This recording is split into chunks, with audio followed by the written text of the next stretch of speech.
Mungkin sehari-hari Anda bisa melihat bahwa cukup banyak sekali orang yang tiba-tiba mengalami gangguan kesehatan mental. Apakah mereka melakukan tindakan-tindakan yang brutal sehari-hari, tidak terkontrol, berhalusinasi, menyerang orang tiada henti, dan tidak heran sebagian dari mereka juga sering menyakiti dirinya sendiri. Jumlah kaum muda yang mengalami hal seperti ini cukup banyak, dan kalau saya pergi ke berbagai negara di dunia ini, saya juga menemukan orang-orang muda, bahkan juga orang-orang tua. Kalau di Amerika biasa sekali kita lihat orang yang bicara sendiri, teriak-teriak, menyalahkan orang, tetapi tidak ada tatapan matanya. Itu kita saksikan di beberapa kota di Amerika. Jumlahnya semakin banyak. Di Eropa juga begitu. Saya jumpai ketika saya naik bis kota menuju satu tempat pertemuan, selalu saya temui orang-orang yang mengalami hal demikian. Di Tokyo juga sudah mulai sekali kita saksikan cukup banyak orang-orang yang demikian. Inilah yang disebut oleh WHO sebagai bencana baru bagi kita. Dan barangkali ini akibat dari pandemi itu sendiri. Karena pandemi menimbulkan tekanan yang besar bagi orang dan kemudian kita merasakan begitu banyak orang kesayangan kita yang pergi meninggalkan kita. Jadi banyak sekali orang yang tertekan. Ditambah lagi setelah pandemi selesai, ekonomi juga tidak selalu bergerak cukup baik. Ada yang baik, ada yang kurang baik. Dan kita harus menyesuaikan diri dengan keadaan. Anak-anak muda tentu saja sudah terbiasa dengan internet, bersembunyi di dunia maya, seakan-akan ini adalah kepompong tempat persembunyian mereka. Dan tidak bertemu dengan banyak orang selama 3 tahun tentu akan berbeda situasinya ketika sekarang harus menghadapi situasi baru dengan orang yang demikian banyak. Inilah hal yang diperbincangkan oleh banyak sekali para analis yang mengatakan bahwa pandemi berikutnya telah tiba, yaitu kesehatan mental. Jumlahnya tidak tanggung-tanggung, tadi sudah saya sebutkan. Menurut WHO jumlah orang yang mengalami kecemasan ada 260 juta, depresi menjadi 300 juta, dan meningkat 25% dibandingkan dengan masa sebelum pandemi. Jadi 1 dari 5 orang muda di seluruh dunia ini ternyata mengalami gangguan mental. Dan sama halnya dengan di Indonesia, kita membaca data ternyata ada cukup banyak sekali orang yang menderita kesehatan jiwa ini. Menurut Indonesia National Adolescents Mental Health, dalam satu survei yang dilakukannya, bahwa ternyata jumlah orang yang terdiagnosa masalah kesehatan jiwa sudah mencapai 35% atau sekitar 15,5 juta orang. Dan kecemasan adalah yang tertinggi, penyebab kematian keempat bagi kaum muda tertinggi di dunia. Mengerikan sekali. Meskipun menakutkan, tentu saja mental health tidak bisa kita jadikan sesuatu yang membentuk diri kita. Begitu kata Matt Haig, seorang penulis. Dia bahkan mengatakan bahwa meskipun demikian, setiap kali kita mengalami persoalan mental health, tidak bisa selalu kita jadikan pedoman bahwa kita adalah orang yang sakit jiwa. Ini tidak bisa mendefinisikan seseorang. There are something you experience. You walk in the rain and you feel the rain. But importantly, you are not the rain. Demikian kata Matt Haig, seorang penulis. Hal-hal seperti apa yang perlu kita waspadai? Mari kita lihat contoh-contohnya. Saya bertanya kepada para orang tua dan para guru, juga para atasan yang bekerja di kantor-kantor dan terhadap mereka yang melakukan rekrutmen terhadap pegawai baru. Ternyata cukup banyak yang sekarang khawatir terhadap kesehatan jiwa kaum muda. Karena di sekolah misalnya guru melihat mulai sering disaksikan ada anak-anak sekolah yang marah tiba-tiba. Tidak bisa mengendalikan dirinya. Kalau dorong temannya tuh sampai sakit tapi tidak mau minta maaf. Kalaupun minta maaf dia akan berbuat lagi, menyakiti lagi. Kemudian ada lagi orang tua yang anaknya dipacarin oleh teman sekolahnya. Kemudian orang tuanya melapor pada sekolah. Ternyata pacarnya itu sangat posesif sekali dan agresif sekali, tidak memberikan kesempatan bagi pacarnya untuk melakukan apa-apa. Juga tidak sedikit anak-anak yang berhalusinasi tentang sesuatu yang mereka tidak yakin akan bisa membuat mereka selamat, sehat, dan sebagainya. Juga ditemui sejumlah pelamar yang akan masuk ke dunia kerja. Ternyata mereka ketika melamar tidak confident, agak ngawur.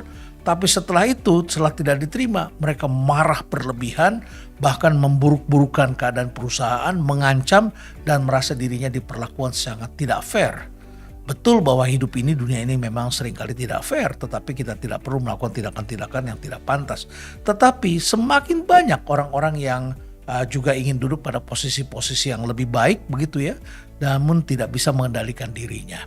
Atasan-atasan juga melaporkan menemukan banyak sekali pegawai yang mulai tidak konsentrasi, jawabannya mulai ngawur, mereka kemudian mengalami eating disorder, sleeping disorder, kadang-kadang tidurnya terlalu banyak, kadang-kadang tidurnya terlalu sedikit, dan tentu saja disertai dengan gejala-gejala yang bisa kita temukan sebagai gejala kesehatan mental. Tentu saja membaca sosial media dan membaca Google ini akan menemukan jawaban sendiri bagi kita. Dan seringkali kita sekarang hidup dalam peradaban yang seakan-akan kita bisa melakukan diagnosa pada diri kita sendiri.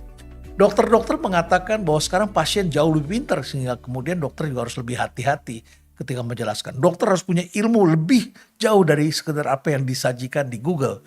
Dengan begitu maka kita menyaksikan muncul generasi yang melakukan self-diagnose. Dan self-diagnosis yang terbesar ini kabarnya adalah pada kesehatan mental. Karena banyak sekali anak-anak muda yang tiba-tiba merasa bahwa kesehatan mental kalau mereka kena depresi itu keren sekali. Ini adalah suatu gejala yang mencengangkan. Bukankah dulu kesehatan mental itu adalah sesuatu yang buruk? Tapi sekarang banyak yang mengatakan enggak, itu bagus, keren katanya. Jadi mereka mendiagnosa dirinya, dicocok-cocokkan dan akhirnya mereka mengatakan saya depresi. Yang lebih menyedihkan adalah mereka tidak datang pada ahlinya, tetapi mereka melakukan diagnosa sendiri dan beli obat-obatan sendiri. Karena mereka bisa mencari obatnya apa. Dan akhirnya mereka ketergantungan pada obat dan kemudian mereka makin terpuruk. Inilah sesuatu yang tidak kita inginkan. Karena tentu saja kita bisa membedakan antara having depression dengan mereka yang feeling depression. Ini adalah dua hal yang berbeda. Anda merasa depresi, bukan depresi, belum tentu ada depresi. Tetapi Anda sudah merasa bahwa Anda benar-benar depresi. Ini tentu gejalanya berbeda dengan mereka yang mengalami depresi betulan. Nah, dari gejala-gejala itu tentu perlu dipahami bahwa ada kehidupan yang sehat. Dan kesehatan mental itu tidak bisa didapatkan secara gratis. Keluarga perlu membangunnya dan kita sebagai makhluk hidup tentu harus menjaganya. Apa saja yang bisa kita lihat dari orang-orang yang sehat? Orang yang sehat itu berkontribusi sosial. Dia confident menghadapi sesamanya. Dia confident menghadapi masa depannya. Mereka bisa membuat goals tentang hari esoknya. Mereka bisa menyusun step-step dengan baik. Ya, sewaktu-waktu mereka mengalami mood swing tetapi tidak akan menghancurkan karirnya. Jadi mereka turun sebentar, nanti mereka bisa balik lagi, bangkit lagi dan kemudian menyelesaikan pekerjaannya. Dan mereka merasa nyaman dengan dirinya. Mereka bisa cocok dengan orang lain, tidak selalu bentrok dengan orang lain. Ya ada hal-hal yang tidak cocok tetapi tentu saja itu tidak menghalangi bagi mereka untuk menjadi makhluk sosial. Nah, kita tidak perlu menarik diri bahwa betul ada beberapa kelompok yang tidak perlu kita entertain, tidak perlu kita selalu bergabung di sana. Tetapi kita mempunyai society, jadi membuat hidup kita tidak kesepian, tidak membuat diri kita adalah makhluk yang menyendiri dan tidak ada orang yang bisa kita bantu. Orang yang sehat itu adalah orang-orang yang mempunyai komunitas dan bisa berkontribusi pada orang lain. Tidak selalu mempunyai stereotyping terhadap satu etnik, satu kelompok. Seakan-akan kalau ada orang X yang perbuatannya tidak pantas, seluruh etniknya itu adalah orang yang tidak baik. Tidak begitu. Pengalaman saya dalam setiap suku, setiap kelompok agama selalu ada orang baik, ada orang yang tidak baik. Jadi kita tidak bisa mengeneralisir. Ini adalah manusia. Jadi kalau kita mengalami hidup yang sehat, tentu kita bisa menerima keadaan-keadaan yang demikian. Itulah orang-orang yang sehat. Oleh karena itu maka lakukanlah kegiatan sosial, masuklah ke dalam alam, bersahabatlah dengan alam, cintai sesama, cintai makhluk hidup ini sehingga kemudian kita merasa confident terhadap keadaan di sekitar kita.